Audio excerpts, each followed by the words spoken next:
घरात गाजर आहेत, काहीतरी गोड खायचं आहे, पण साखरेचा वापर करायचा नाही आहे. नमस्कार मैत्रिणींनो, घरची सोपी रेसिपीत आपल्या सर्वांचे स्वागत आहे. आज आपण काहीतरी युनिक पद्धतीने गाजराचा हलवा बनवणार आहोत, तेही गूळ वापरून. तर व्हिडिओला सुरुवात करूया. सर्वात आधी मी गाजर शिलून घेतलेले आहेत, त्यांना छान धुवून मस्त त्यांचे असे कापून घेतलेले आहेत. त्यांना तुम्ही बघू शकता,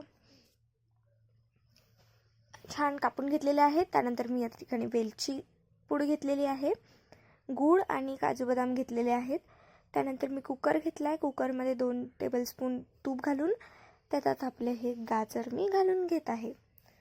ही डिश अप्रतिम होणार आहे, शेवटपर्यंत बघायचं आहे.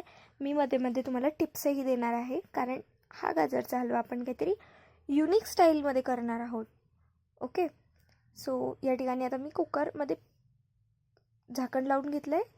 काजू बदाम आपण दळून घ्यायचे आहेत, छान कूट करून घ्यायचं आहे.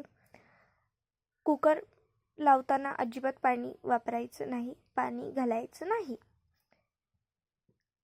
आणि आता शिट्ट्या झालेल्या आहेत, आपण काढून बघूया. बघा, छान गाजर शिजलेले आहेत. मी तुम्हाला दाखवते गाजर शिजलेत की नाही. बघा, तुम्ही बघू शकता, छान गाजर शिजलेत आहे. आता आपण त्यांना स्मॅश करून घ्यायचं आहे. ते तुमच्यावर आहे, तुम्हाला किती स्मॅश करायचं आहे.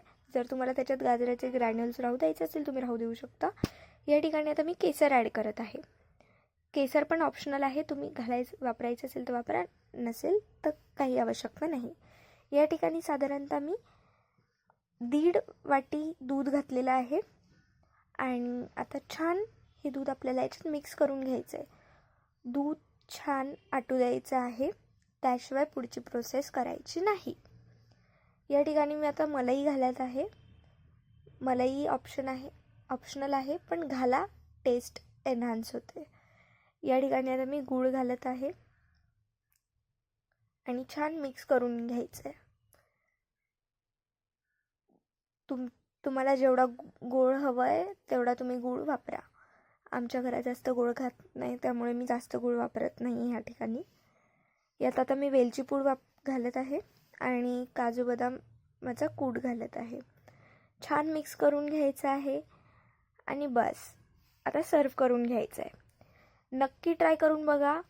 हा युनिक पद्धतीने केलेला झटपट बनणारा गाजराचा हलवा कसा वाटला कमेंट करून सांगा. चॅनलवर नवीन असाल तर सबस्क्राईब करा चॅनलला, व्हिडिओला लाईक करायला विसरू नका आणि जास्तीत जास्त जणांपर्यंत शेअर करा आणि कंटेंट कसा वाटतोय हेही कळवा. आजसाठी इतकंच, धन्यवाद.